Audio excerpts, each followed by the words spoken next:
بسم اللہ الرحمن الرحیم۔ حضرت علی رضی اللہ تعالی عنہ نے اپنے ایک شاگرد سے فرمایا کہ میں تمہیں اپنا اور اپنی بیوی فاطمہ رضی اللہ تعالی عنہ کا، جو حضور صلی اللہ علیہ وسلم کی صاحبزادی اور سب گھر والوں میں زیادہ لاڈلی تھیں، قصہ نہ سناؤں؟ انہوں نے عرض کیا، حضور سنائیں۔ فرمایا کہ وہ خود چکی پیستی تھیں جس سے ہاتھوں میں گٹے پڑ گئے تھے، اور خود ہی مشک بھر کر لاتی تھیں جس سے سینہ پر رسی کے نشان پڑ گئے تھے، خود ہی جھاڑو دیتی تھیں جس کی وجہ سے کپڑے میلے رہتے تھے۔ ایک مرتبہ حضور اقدس صلی اللہ علیہ وسلم کی خدمت میں کچھ لونڈی غلام آئے۔ میں نے حضرت فاطمہ رضی اللہ تعالی عنہا سے کہا کہ اگر تم اپنے والد صاحب کی خدمت میں جا کر ایک خادم مانگ لاؤ تو اچھا ہے، سہولت رہے گی۔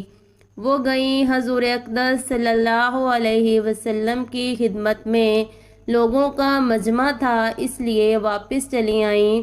حضور صلی اللہ علیہ وسلم دوسرے روز خود ہی مکان پر تشریف لائے اور فرمایا، فاطمہ تم کل کس کام کو آئی تھیں؟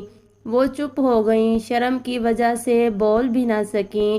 میں نے عرض کیا، حضور صلی اللہ علیہ وسلم چکی سے ہاتھ میں نشان پڑ گئے ہیں، مشکیزہ بھرنے کی وجہ سے سینے پر بھی نشان پڑ گیا ہے، جھاڑو دینے کی وجہ سے کپڑے میلے رہتے ہیں۔